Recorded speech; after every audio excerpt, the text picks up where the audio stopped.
This meeting is being recorded.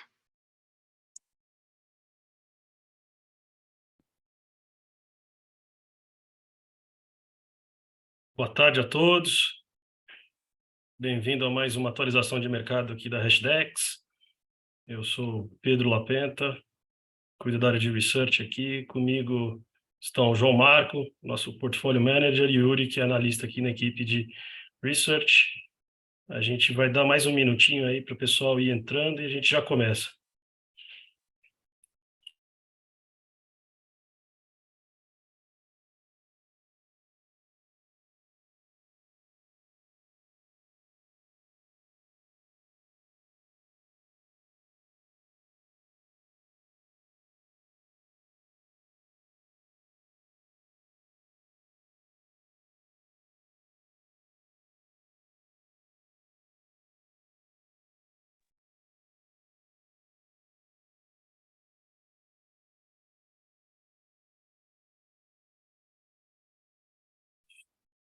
Quem está entrando agora, só mais um minutinho que a gente já começa.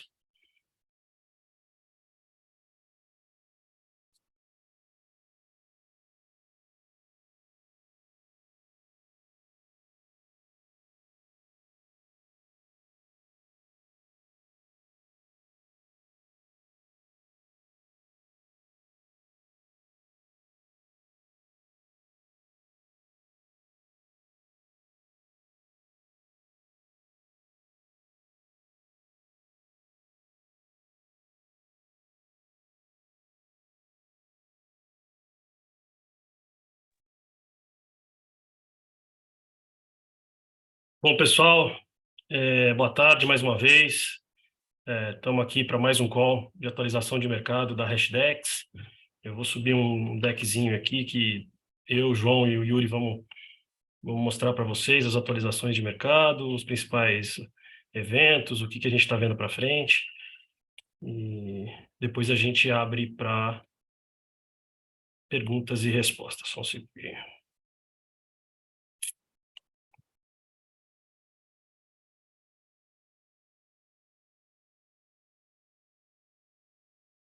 Estão vendo minha tela, né?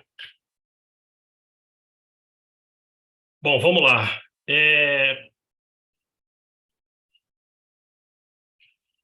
Nós vamos tratar desses seguintes temas hoje, né? Obviamente, uma atualização de mercado, passado por mim e pelo João, né? Nós vamos comentar um pouquinho de uma operação regulatória nos Estados Unidos que estão chamando de Choke Point 2.0, tá?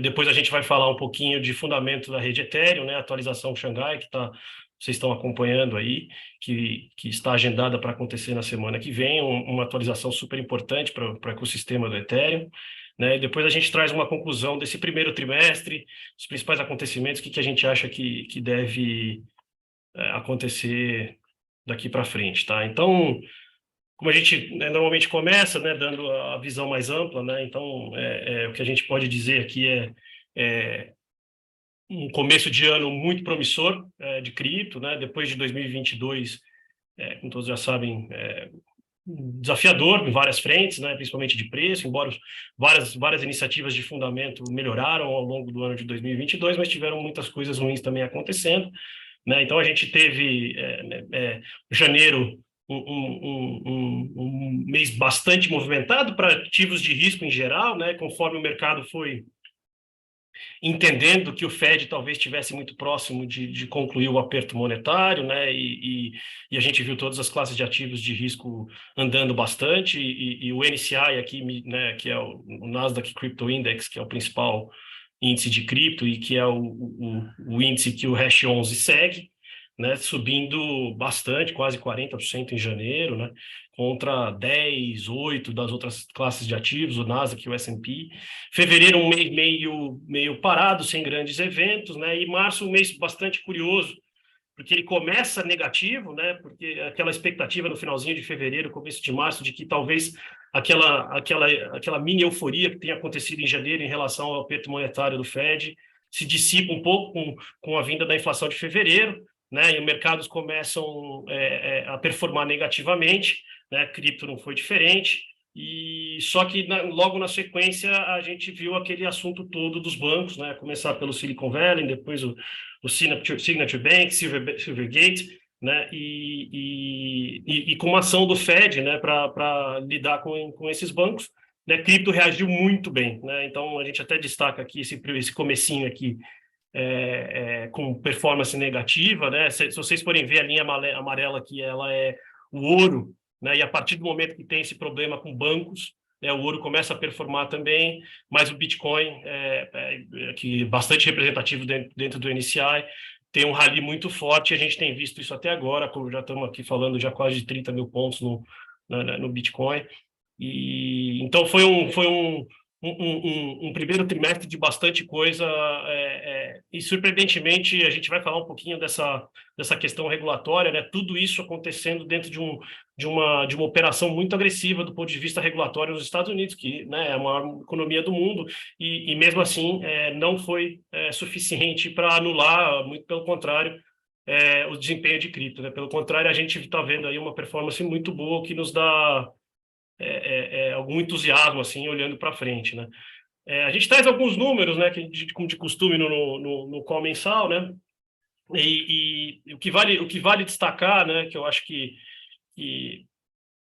para esse call aqui, né, por exemplo, né, no desempenho até 5 de abril, né, que é hoje, né, o Bitcoin está quase 70% de alta, né, o Ethereum um pouco menos, né, a gente vai comentar da atualização do Ethereum que está acontecendo, a gente acha que isso tem parcialmente algum efeito que justifique um pouco dessa diferença de performance no Ethereum em relação ao Bitcoin no desempenho no ano, né, e isso ficou bem nítido em março até, né, que como eu comentei no gráfico anterior, né, você tem o começo desse problema de crise bancária, né, o ouro que vinha de uma alta de 5,7 em janeiro, depois foi anulado em fevereiro, ficou meio no 0 a 0.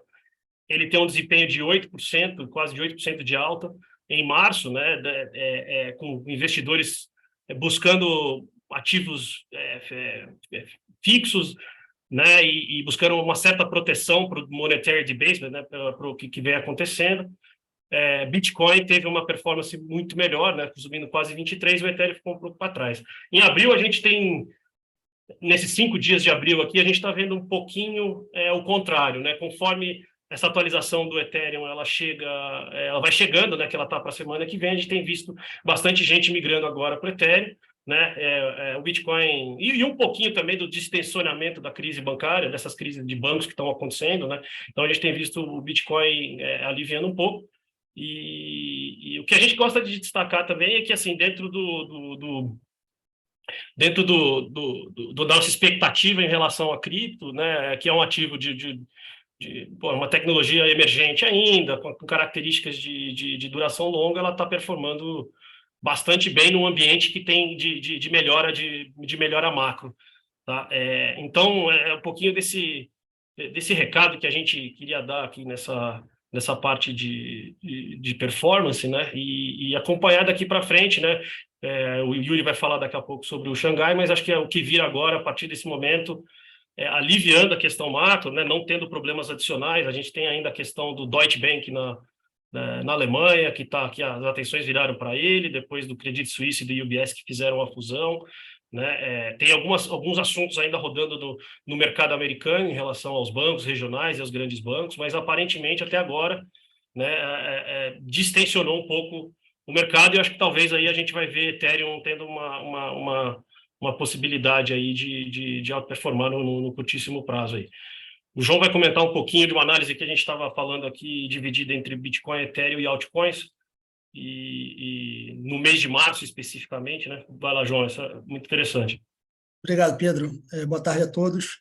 Então, eu vou repetir algumas das coisas que o Pedro já falou, mas só com um enfoque um pouquinho diferente. A gente teve 3 fases assim, bem diferentes quando a gente olha ao longo do mês de março, né? Quando a gente tem os 10 primeiros dias, né, como o Pedro falou, a gente tem aquele cenário de piora, né, do ponto de vista macro, né, uma inflação que não veio pior do que o esperado em fevereiro nos Estados Unidos. Então, a gente tem esse início do mês, né, com Bitcoin, Ethereum e as altcoins, só para vocês saberem, essas altcoins aqui que eu estou chamando, essa linha azul, ela é o nosso índice NCI expurgando Bitcoin e Ethereum, tá? Então, quando a gente expurga, ficou essa linha azul. Então, a gente tem esses 10 primeiros dias do mês, né? Está todo mundo caindo, o Bitcoin cai um pouco mais do que o Ethereum, mas ainda dentro ali de uma faixa, digamos, normal. As altcoins caem mais, também é de se esperar nesse tipo de movimento, tá? Então, digamos que tem uma certa normalidade aí, apesar de um cenário negativo. E a gente tem o segundo terço do mês, né, entre o dia 10 e o dia 20, que a gente tem essa reversão, né, desse primeiro movimento de queda, e você tem também um afastamento muito grande, né, tanto do Bitcoin em relação ao Ethereum, quanto do Ethereum em relação às outras altcoins, né? Então, foi um período que, basicamente, a gente teve os maiores ativos, quanto maiores os ativos, melhores eles performaram, tá? E até tem uma coisa que é interessante logo nessa transição, porque no dia 10, é a sexta-feira, que tem aquele problema do Silicon Valley Bank, contágio disso para Circle, que é uma emissora da stablecoin USDC, e a gente foi para o final de semana cheio de incerteza, né? No sábado, você começa uma virada já para o Bitcoin e para o Ethereum, então ele já começa a recuperar, enquanto as altcoins ainda estão caindo, né? Então, você vê isso provavelmente, né, como a gente entende que final de semana são movimentos mais internos do setor de cripto, né? Se tinha gente querendo sair de stablecoin, de altcoins, para Bitcoin e para Ethereum. Então, o Bitcoin e Ethereum começa a subir enquanto as outras estão caindo, e aí, a partir daí, você tem o salvamento, né,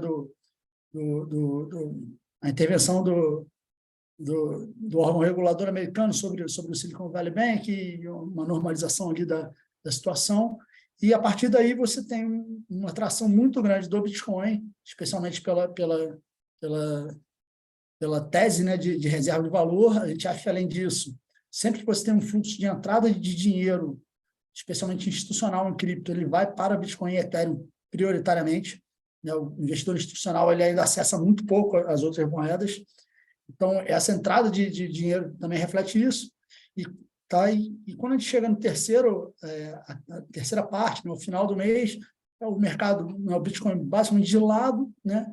E a gente tem o Ethereum ganhando um pouco, né, dessa perda relativa que ele teve, e as altcoins ganhando ainda mais, ou seja, é como se tivesse uma correção desse preço relativo, que ele teria um pouco descolado nos 2 primeiros terços do mês, enfim, a gente vê esse movimento ainda continuando um pouco esse mês, tá? Esse gráfico ele para no final do mês, mas a gente olhando os dados para cá, a gente vê que acontece a mesma coisa. O Bitcoin está caindo um pouquinho, está subindo, tem várias altcoins aí com altas expressivas já esse mês, tá? Então, era um pouco dessa narrativa que eu queria passar. E aí, só para dar um pano de fundo também nesses movimentos, pode passar para o próximo, por favor, Lapenta? Aqui a gente falando um pouco de correlação, né? A gente, no ano passado, a gente olhando a correlação do Bitcoin com o Nasdaq, a gente teve um pico lá acima de 80%, né? No ano passado, a correlação estava muito acentuada, ou seja, ele estava reagindo muito aos movimentos, as notícias estavam vindo principalmente do From Macro, que era o que estava influenciando mais preço na ocasião. De lá para cá, a gente tem visto uma redução que acentuou bastante esse ano.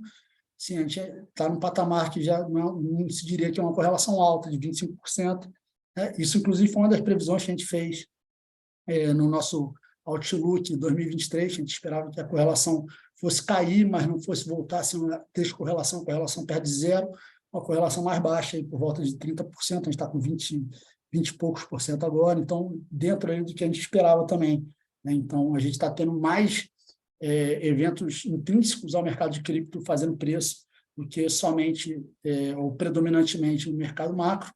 E aí, por outro lado, quando a gente olha a correlação com o Bitcoin, em particular, ela voltou a subir recentemente, né, o que é interessante, do Bitcoin com ouro, perdão, obrigado, Lapenta, voltou a subir, e exatamente foi esse movimento, né, de problema no mercado bancário, né, quando você vê uma fuga, né, para reserva de valor historicamente é o ouro, e a gente viu também esse movimento de entrada de dinheiro em Bitcoin, né? Então, essa valorização foi simultânea, né? Então, isso né, se reflete nos dados através de um aumento dessa correlação, né? Então, isso é só um outro ângulo para a gente olhar essa mesma narrativa que a gente acabou de passar aí para vocês. Eu fico por aqui. Obrigado aí, Lapenta. Obrigado, João. A gente recebe muito essa pergunta de correlação, né? E o ano passado, com os mercados tradicionais, né, de equities e bonds caindo, né, e cripto caindo, todo mundo questionava, né, por que estava com tanta correlação, se cripto não deveria ser uma classe de ativo descorrelacionada dentro dos portfólios para ajudar nesses momentos de tensão ou de queda, né? E eu, pelo menos, é o que a gente está vendo agora, né? E voltando, foi um ano muito atípico, né?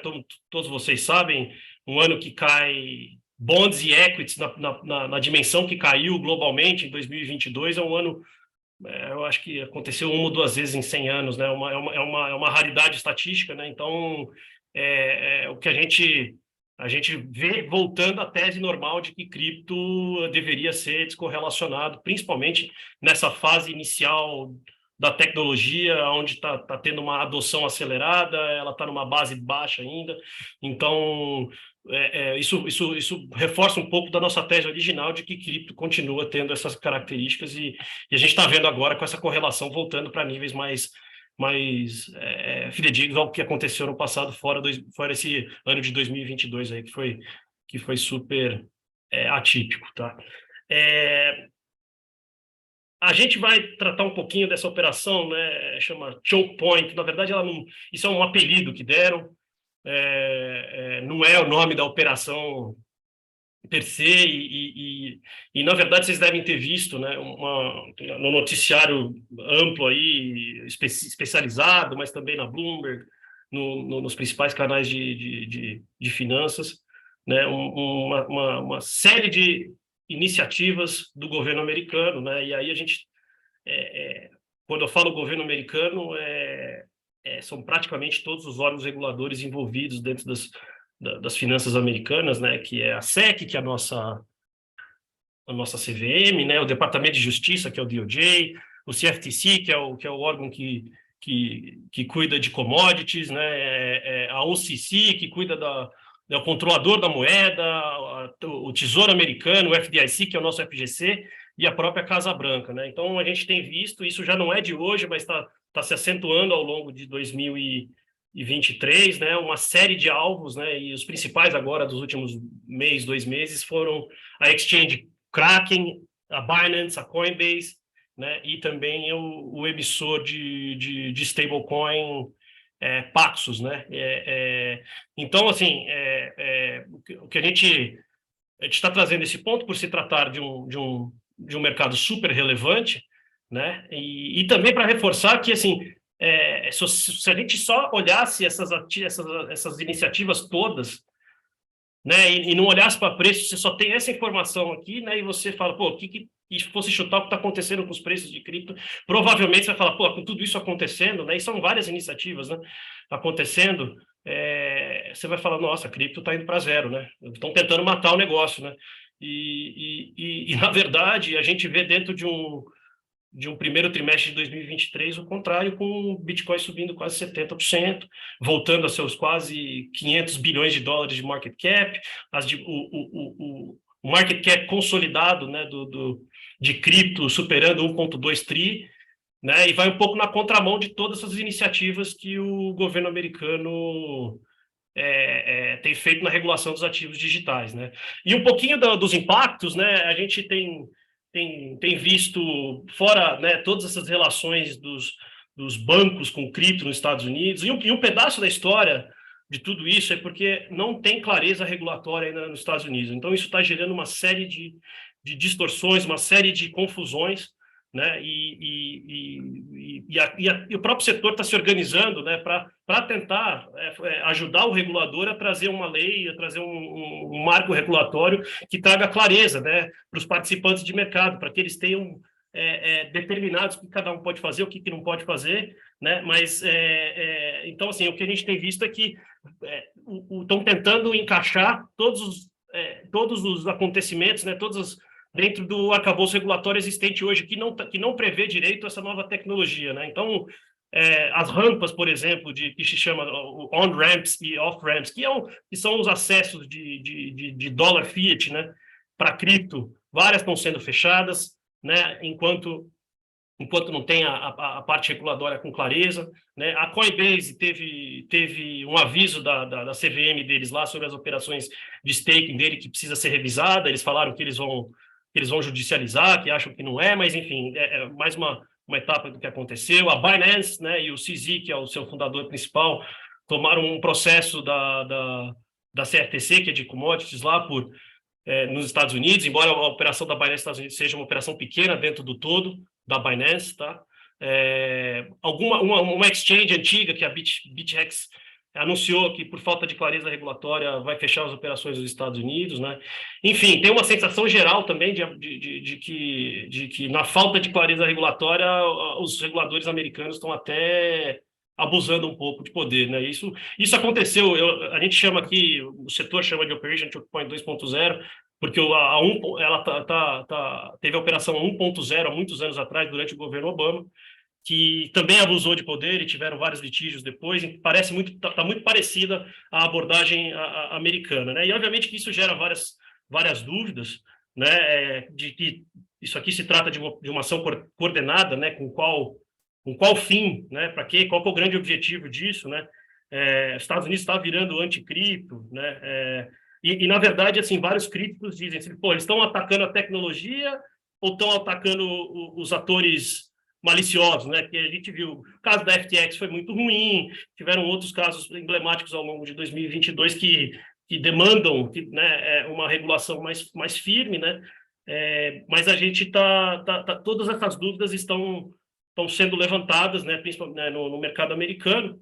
E assim, dá para olhar de dois ângulos isso, né? Nós não temos uma resposta firme, mas final, mas assim, você pode olhar que com essa queda toda dos mercados no ano passado, os Estados Unidos tá usando esse momento agora, embora o primeiro TRI de 2020, de 23 já reagiu bastante, para tirar os atores ruins da história, para começar a mostrar para que serve o regulador, né, e colocar todos no seu devido lugar, vamos dizer assim, e que, assim, para dar tempo de regular com o mercado com menos atividade, né? Então, esse seria o copo meio cheio, o copo meio vazio seria olhar e falar, bom, os Estados Unidos virou anticripto, né? A gente não acha que seja isso. O ano passado, a própria Casa Branca soltou um framework amplo, né, preocupado com o desenvolvimento da tecnologia para o futuro da inovação nos Estados Unidos. Eles costumam ser super pro-business, em toda a história foi assim. Então, assim, pode parecer um pouco fora do que foi dito nesse framework da Casa Branca, e são muitas ações ao mesmo tempo, a gente tem visto uma concentração grande, mas acho que dá para acreditar ainda que os Estados Unidos não vai regular cripto a ponto de transferir toda essa inovação para outros países, porque lembrando que isso aqui é jurisdicional, a tecnologia continua, o Bitcoin está continua rodando, as redes continuam rodando, e se os Estados Unidos não acatar, isso pode parar em outro lugar, que é o que a gente tem visto, né? E vale até destacar, por exemplo, o próprio Brasil, né? Que a gente tem visto uma abordagem muito mais produtiva, muito mais propositiva, né? E a gente está vendo, por exemplo, esse real digital, a lei das criptos que foi aprovada recentemente, tem algumas melhorias para se fazer ainda, mas a gente está com uma abordagem muito propositiva e muito positiva perante a tecnologia. Então, assim, a gente traz esse ponto porque teve uma questão macro, né, de inflação nos Estados Unidos, teve essa questão de crise bancária e, ao longo do trimestre todo, uma série de iniciativas negativas. E cripto performou super bem. Então, assim, tem alguma informação aqui e que a demanda pode não necessariamente estar vindo dos Estados Unidos, está vindo de vários outros lugares. Eu vou passar para o Yui Alter agora e depois a gente abre para perguntas, né, que ele vai trazer um pouquinho dessa última atualização na rede Ethereum, que é a segunda maior rede e que a gente também é super entusiasmado, como vocês sabem. Yuri, por favor. Obrigado, Pedro. Obrigado, João. Acho que se a gente levar em consideração as duas frentes que o João e o Pedro trouxeram, olhando um pouquinho o ângulo de macro e ação de preço, e também fazendo contraponto em relação à regulação, acho que fica claro que definitivamente o ângulo de cripto como um veículo alternativo, sem risco de contraparte, acabou pesando muito mais do que esse framework regulatório um pouquinho mais predatório por parte dos Estados Unidos. Mas isso explica muito o que fez preço ao longo desse primeiro trimestre, explica muito o que fez preço ao longo do mês de março, que a gente talvez deva prestar um pouquinho mais de atenção, contudo, são os fundamentos que melhor vão orientar os investimentos dentro de cripto para os próximos meses, para as próximas semanas. E uma das coisas mais importantes nesse sentido, um dos principais pontos a serem batidos, é a ativação do próximo grande update que a gente vai ter na rede Ethereum. A gente chama esse próximo update de Xangai, ou como ele ficou comumente reconhecido agora recentemente, o Chapela, né? Xangai e Capela.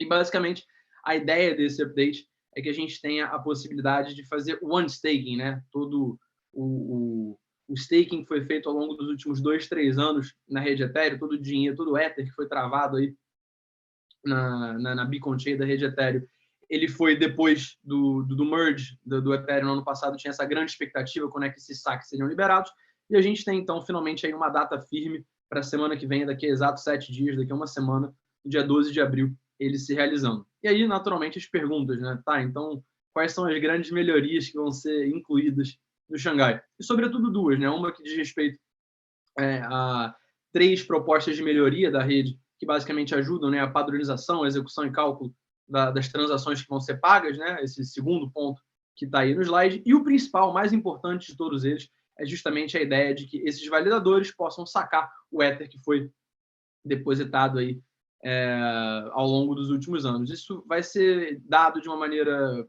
em duas frentes, né? Em primeiro lugar, você vai ter um saque parcial, né?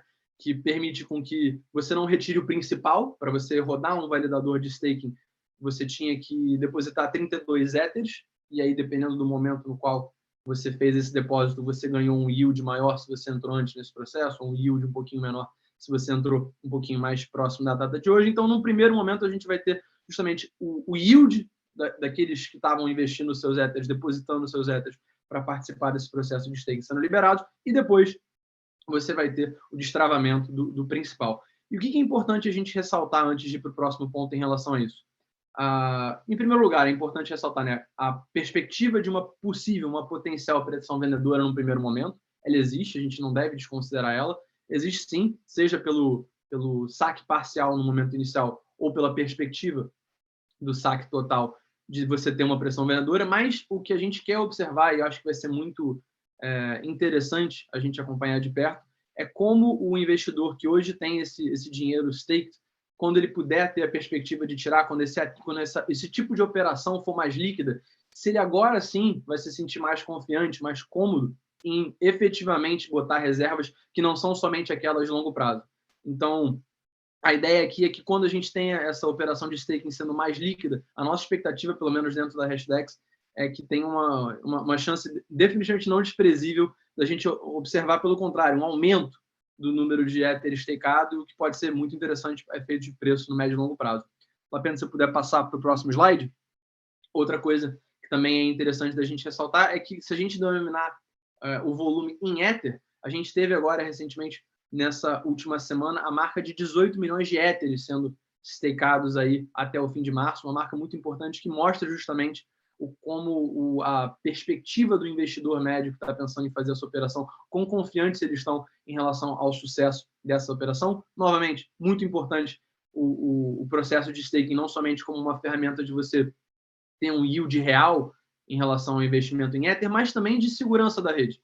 Quando maior é o valor que é stakeado aí dentro da Beacon Chain, maior é também a segurança da rede, mais caro torna-se, mais custoso, laborioso torna-se você fazer qualquer tipo de ataque malicioso na rede Ethereum. E também muito interessante, é legal a gente ressaltar como o Xangai, ele abre portas a partir do momento que você tem essa liberdade de tirar o seu dinheiro que está staked lá na Beacon Chain e realocar em outro lugar. É muito importante também a gente trazer esse ponto de centralização, né? Hoje em dia a gente tem 31% dos validadores da rede que fazem essa validação sendo concentradas na Lido. A gente julga que isso é uma coisa negativa. Quanto mais descentralizado é esse processo, menor são os pontos de falha únicos que a gente encontra para qualquer tipo de operação na rede. Então, uma das coisas muito positivas e que a gente também vai ficar muito de olho aí para essas próximas semanas e meses é como é que essa dominância da Lido dentro dessa provisão de sistema de staking ela vai evoluir ao longo do tempo. Definitivamente, a gente acredita que a tendência é que caia, mas é importante a gente fazer esse follow-up ao longo das próximas semanas para garantir que o investimento em Ether vai continuar cada vez mais seguro e sólido ao longo do tempo. Pode passar. Só um parênteses aqui, nesse aspecto, acho que vale ressaltar que a gente, né, aqui na Hashdex, a gente está introduzindo o staking também nos nossos produtos que tem Ether, que são basicamente todos sem o Bitcoin, né, o BIT11 ou o fundo Bitcoin 100%, Bitcoin FIM, tá? E isso não é só o nosso caso, né? Todos os gestores, né, que têm uma posição em Ether, mas que precisam ter liquidez nessa posição, eles não podiam participar do staking, né? E a partir desse momento você pode colocar o seu staking, tirar, você viabiliza que um grande estoque de Ether, que hoje em dia está na mão desse tipo de ator, né, que eles possam entrar e fazer parte dessa validação também, tornando, como o Yuri sugeriu, né, uma validação mais descentralizada, né? Então, a gente é um exemplo de que isso tende a acontecer de fato. Inclusive, tem até uma pergunta do Luiz Eduardo Faria aqui, que é nessa linha, eu acho que vocês já responderam, mas a partir do Xangai haverá uma desconcentração de validadores na rede Ethereum, isso é bom? E os custos caem em que magnitude, né? Sim, a tendência a gente acha que como um dos exemplos que o João colocou aí, vai ter mais validador, né? Portanto, a gente espera uma desconcentração de validadores na rede Ethereum, sim. E a gente acha que isso é bom, sim. E também vale ressaltar, em relação a custo, que por mais que você tenha uma otimização em termos dos contratos inteligentes, o que a gente também tem observado para a rede Ethereum e uma das grandes narrativas que a gente acredita que vai se desenvolver ao longo das próximas semanas e meses é a ideia dos roll-ups, né, das segundas camadas. Então, a demanda por block space, a demanda por você incluir transações na rede Ethereum, a gente também acredita que vai aumentar. Então, por mais que a gente talvez tenha uma otimização maior no que diz respeito a essas transações serem mais baratas, ceteris paribus, né, tudo mais constante, a gente também acredita que uma demanda maior vai provocar, talvez, algum nível de contraponto nesse sentido. O grande lance é a gente observar justamente como é que isso vai evoluir ao longo do tempo. É meio difícil fazer uma previsão hoje, porque tem essas duas pontas em caminhos conflitantes, né? Por um lado, você vai ter essas operações mais baratas, mas, por outro, uma demanda maior pela rede também faria com que as taxas de transação fossem maiores. E aí, só para fechar, eu acho que vale a pena a gente fazer uma agregação e explicar de maneira prática por que os investidores deveriam se importar com isso.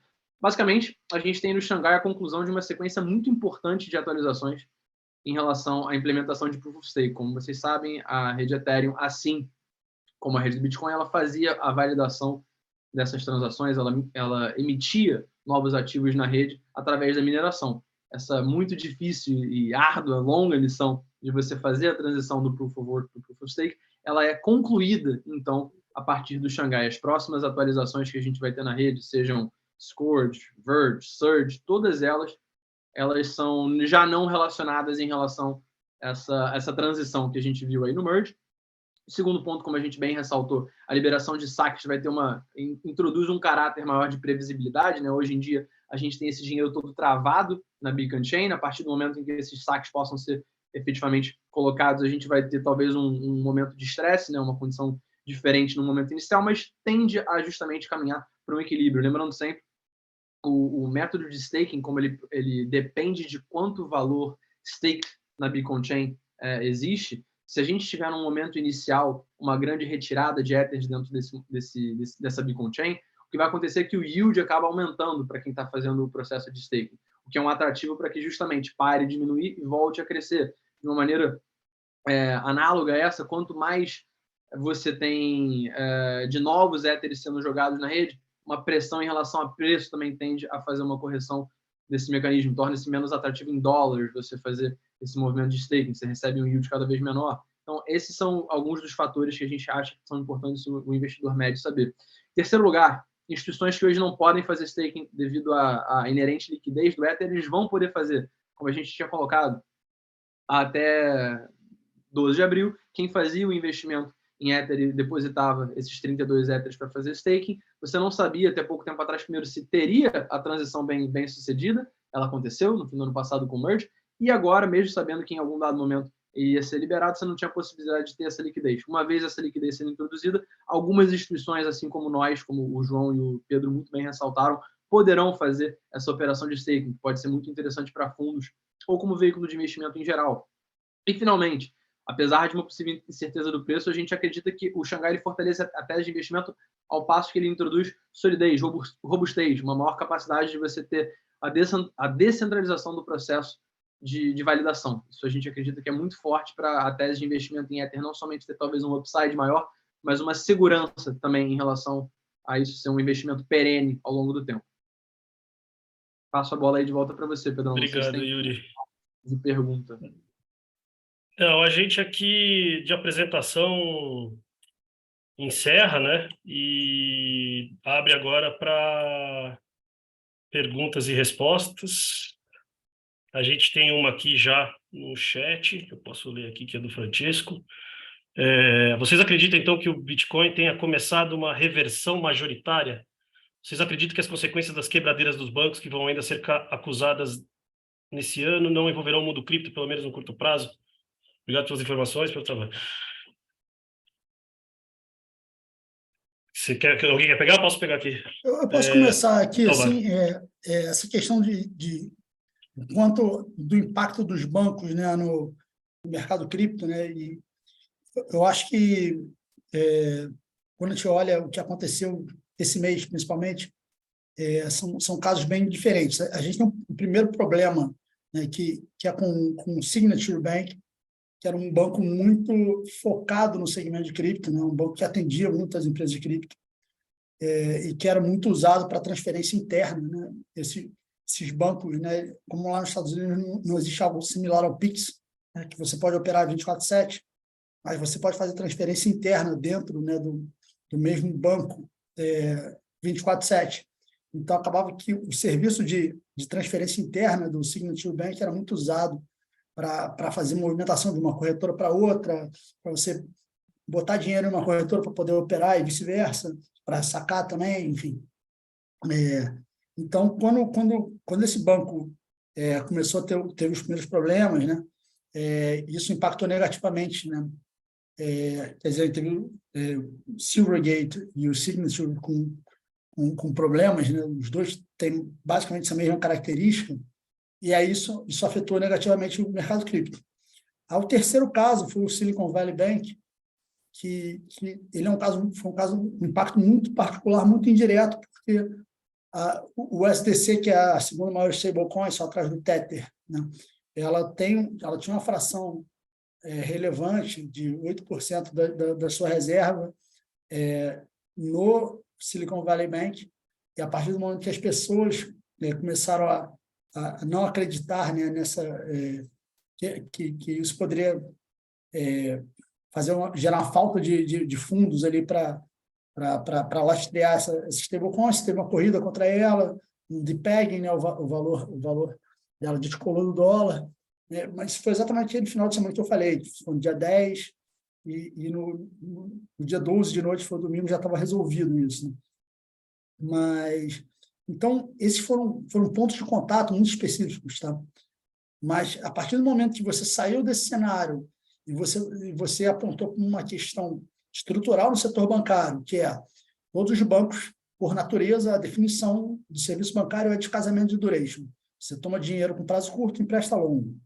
Então, por definição, os bancos têm exposição, né, à ponta mais longa, né, da taxa de juros, e que a gente viu no ano passado, né, que as taxas foram aumentando, enfim, inclusive nas pontas longas, o que fez com que esses bancos todos tivessem muito prejuízo, né?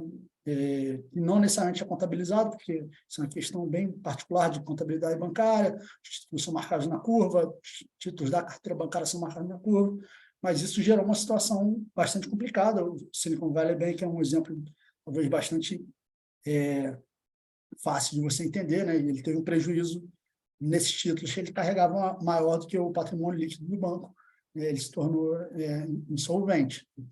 Mas, quando essa gestão mais estrutural ficou evidente, e não aquelas questões pontuais e as suas interseções com o segmento cripto, foi aí que o preço disparou, né? Então, o que predominou não é um medo potencial de você ter uma crise sistêmica no setor bancário, que é uma desgraça para a economia, é muito ruim para a economia, e que isso fosse se espalhar de uma maneira negativa para o setor cripto. Não, o que predominou foi a ideia de que, olha, o setor bancário é uma coisa frágil. A gente tem uma outra tecnologia que remove essas fragilidades, né, enfim, essa questão de risco de contraparte, de falta de transparência, entre outras, tá? E essa tecnologia é cripto. Então, essa tese predominou. O que eu acho que seria a tendência? Se você tiver mais desdobramentos, que a gente espera que não, tá? Por tudo, por todos, que não tenha mais desdobramentos, mas o que a gente viu até agora é que algum nível ali na margem, o que acontece agora é que piorar a situação bancária é bom para a cripto. Se chegar no extremo de ter uma quebra generalizada, aí é muito difícil dizer. Tendo a imaginar que é ruim para todo mundo, tá? E aí, os desdobramentos disso para a economia real poderiam ser terríveis, e aí não tem cripto que segure, né? Mas acho que é basicamente isso, pelo menos no curto prazo, como foi a pergunta. Boa, João, obrigado. Tem mais uma aqui, do Luca. Acredito que poderíamos estar entrando em um alt season. Olha, eu posso dar um palpite aqui, é muito difícil de responder essa pergunta, mas assim, abril com poucos dias aí tá indicando algo nessa linha. Bitcoin performou primeiro por ser o maior e por essas questões específicas que o João mencionou, né? Acho que a sociedade, de tempos em tempos, é lembrada que existe um ativo de oferta limitada, descentralizado, né, com essas características de reserva de valor, que exerce essa função aí, e a gente viu o mercado pulando, né, indo atrás desse ativo com bastante força nesses eventos todos, né? Tem agora a questão do Ethereum, né, que é o segundo maior, ele passando por essa atualização, né? A gente acha que ele é bem mais simples do que foi o The Merge, né, no ano passado, em setembro do ano passado, do ponto de vista de complexidade, de executar essa atualização, mas sempre gera uma dúvida enquanto não terminar. Mas se a gente tiver combinado com um alívio nas condições monetárias, né, no mundo, né, e vale ressaltar também, né, que o ambiente está com uma certa complexidade, né, porque a gente está com um problema de inflação que demanda um aperto monetário, e de repente começou a aparecer um problema de liquidez nos bancos, né? Então, como é que você trata esses dois problemas que são completamente diferentes? Então, inclusive até com esse aumento da OPEP, por exemplo, esses dias atrás aí, ou ontem, ou anteontem, agora não me lembro, né, na redução da oferta, que teve um impacto quase de 8%, 10% no preço do petróleo. Isso traz alguma pressão inflacionária que dificulta até, né, os bancos centrais trazerem a inflação de volta para a meta. Mas, assim, se a gente conseguir ver um alívio nas condições monetárias, né, e não ter mais problema nos bancos, aí eu acho que pode ter um período aí de um ralizinho nesses altcoins menores, né? Mas é um grande chute. Isso aqui é um ativo ainda de volatilidade muito alta, e no final das contas também a gente tem que pensar que, assim, tem que reagir a fundamentos, né? Então, a gente acha que talvez é mais claro isso daí no Ethereum. E aí eu até pergunto aqui como é que enxergam o impacto do Xangai nas principais altcoins, Cardano, Stellar, BNB, tira valor ou agrega ao ecossistema como um todo? Você vai pegar essa? Pega eu aí, posso pega pegar. aí. Eu posso pegar. Assim, na verdade, a gente já vinha desde o fim do ano passado, em todos os documentos que a gente botava aí na rua, ressaltando a ideia de como alternativas à rede Ethereum, no que diz respeito a serem essas primeiras camadas, essas Layer 1, essas blockchains em que você tem registro de informação, cada vez menos a gente encontrava um propósito para essas outras teses, essas outras redes, elas terem um bom desempenho. no fim das contas, uma blockchain ela vende a capacidade de você registrar informação de maneira descentralizada, segura e o mais rápido possível. A gente chama isso de trilema das blockchains, né? E durante muito tempo, a única alternativa onde você tinha aplicativos acontecendo, onde você podia efetivamente ter aplicações de DeFi, onde você podia construir um arcabouço de NFTs, ter utilidade na rede, era no Ethereum. Uma coisa que as pessoas começaram a se preocupar com tudo com o passar do tempo é que não somente porque o Ether começou a se valorizar cada vez mais, né, ficou cada vez mais caro você transacionar na rede, como também o estado ainda, digamos assim, infanto, adolescente da rede Ethereum ainda não deixava com que essas operações fossem feitas da maneira mais rápida possível, a gente teve aí as grandes alternativas que nem você acabou de puxar, né? O surgimento de alternativas como Cardano, BNB, Polkadot, Avalanche, enfim, Solana. E essas redes elas prometiam, então, resolver esse trilema, né? Entregar um pouquinho mais da escalabilidade. Mas o que a gente percebeu ao longo dos últimos 2 anos é que, pelo contrário, né? Essas redes elas até poderiam, algumas sim, outras nem tanto, resolver a questão da escalabilidade, mas isso vinha a custo de segurança, isso vinha a custo de descentralização. Então, depois de tantos hacks, depois de tantos problemas relacionados a essas duas pontas que você acabava com um cobertor curto, né? Você tentava cobrir a parte de cima do corpo, deixava o pé um pouco descoberto, essas redes elas não triunfaram, elas não vendiam um block space tão seguro e tão descentralizado quanto o da Ethereum. Agora, o que a gente vem observando é que, entre aspas, os grandes novos projetos, as grandes novas tendências, elas já não são mais concorrências à rede Ethereum. Elas são, pelo contrário, o que a gente chama de roll-ups, né? A gente teve agora com o merge a separação que a gente chama de camada de execução e camada de registro na Ethereum. Essa camada de execução ela não precisa ser feita pela blockchain em si, ela pode ser feita por um roll-up, ela pode ser feita por uma solução que é feita fora da blockchain. E assim sendo, você consegue, sem abrir mão da descentralização e sem abrir mão da segurança, você ter esse processamento de informações sendo feito de uma maneira mais barata. Então, para responder a sua pergunta, o que a gente observa é cada vez mais atualizações como a do Xangai e tantas outras que vem acontecendo no Ethereum como um motivo para a gente ver a assimetria de retorno potencial no Ether, que é o token nativo da Ethereum, cada vez maior, né? A gente tem esses roll-ups aumentando a demanda por block space no Ethereum, então o Ether tem uma pressão aí para ter uma demanda maior e se valorizar ao longo do tempo, mas também o fato das alternativas agora serem justamente pessoas que vão trabalhar em cima da Ethereum, em vez de tentar substituir a Ethereum, fazem também com que a tese de investimento no Ether seja mais segura, tem uma chance menor desse investimento ir a zero em algum dado momento no tempo futuro. Então, para responder a sua pergunta, eu acho que é mais uma coisa substitutiva em relação às alternativas. Acho que a tendência é que eles tentem trabalhar junto com o Ethereum, não propriamente desbancar o Ethereum de agora em diante. Obrigado, Yuri. Tem uma pergunta de Mika. Prezado, saiu no valor hoje que vocês poderiam eventualmente fazer alguns ajustes na taxa de administração de fundos com operação de staking de cripto. Poderiam dar um flavor sobre o tema? Caso eu tenha falado, peço desculpa. Se puder gentilmente fazer um resumo, agradeço. João, você pega essa? Pego sim. Então, Mika, obrigado aí pela pergunta. Isso foi uma forma que eu diria que foi um pouco truncada, com a qual o repórter tentou trazer essa informação, tá? Então, basicamente, o que a gente anunciou é o programa de staking, tá? E, assim, na verdade, a gente já faz staking na Hashdex há um tempo, a gente já tinha uma política de staking, mas que era uma coisa tão pequena, que tinha impacto tão pequeno dentro enfim, digamos, da performance dos produtos, que a gente fazia como uma obrigação fiduciária de buscar o melhor interesse dos clientes, mas sem nenhum tipo de publicidade em cima disso, né? Enfim, falar a respeito.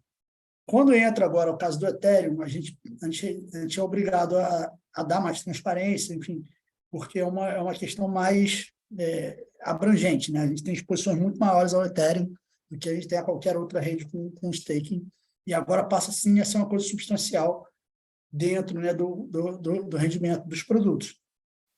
Mas agora, isso foi uma analogia que a gente usou para explicar, né, quando a gente estava, enfim, explicando quais eram os objetivos, e assim, basicamente, a gente não vai mexer na taxa, a gente vai fazer o seguinte, a gente com o resultado que a gente vai auferir da atividade de staking, né, é como se a taxa cobrada, no final das contas, fosse menor, né, porque você está pagando, digamos, pega, por exemplo, o ETF de Ethereum, né? Você está pagando 70 vezes por ano de taxa. Se a gente conseguir arrecadar, né, no staking, digamos, 0,5% ao ano, lembrando que a gente só pode fazer um staking de uma fração do ativo, que a gente precisa garantir a liquidez, tá? Que não é o resgate não é imediato. O resgate pode ter uma fila para saída, pode demorar um certo tempo, então tem que considerar tudo isso, tá? Então a gente criou toda uma política, né, enfim, com todos os procedimentos e quanto de cada moeda pode ser alocado em staking e assim sucessivamente, o Ether, o Cardano, enfim, e por aí vai. Mas a ideia é que se você consegue arrecadar 0,5%, é como se no final das contas você estivesse pagando uma taxa de só 0,2% ao ano. Idealmente, se ele chegar a 0,7%, maravilha, né? Você passa a ter um produto custo zero. E uma outra coisa que é importante entender é que a base dos nossos produtos, pelo menos a maioria dos produtos, são os ETFs. A gente tem fundos que investem nos ETFs, ou os ETFs diretamente para as pessoas investirem. E no caso do ETF, o objetivo é ficar o mais perto possível do índice de referência. Tá? Então, a ideia não é que a gente vá dar Ether mais 5% ao ano, tá? Porque isso seria ruim. Inclusive, a CVM estabelece um limite, né, que um ativo ele não pode se distanciar mais do que 4% ao ano em relação ao índice de referência. Então, se a gente, por exemplo, se a taxa do staking do Ether subisse muito e a gente chegasse em algum momento perto de 5%, a gente teria que parar de fazer. Se a gente chegasse perto de 4%, perdão, em um ano, que a gente tem que garantir que você fica perto da margem. Fala assim, pô, mas é vantagem, pô, você está dando a mais, mas o investidor pode ficar short. E para esse cara é ruim, você esteja dando além do valor. Então, essa analogia é mais uma forma de explicar, que assim, a ideia não é criar um super rendimento, mas é como se estivesse abatendo ali a taxa de administração que é cobrada nos ETFs e nos fundos. É basicamente isso. Espero que tenha esclarecido aí. Eu acho que essa é a última pergunta, né, gente? Acho que a última pergunta no chat não tem, no Q&A aqui também não. Se alguém quiser tentar uma última pergunta aí, ficamos aqui. Senão a gente encerra aqui. Silêncio, então é isso. Então, mais uma vez, obrigado pela participação no nosso call mensal. Obrigado, João. Obrigado, Yuri. E nos vemos no mês seguinte. Obrigado, gente. Boa tarde. Boa tarde, pessoal.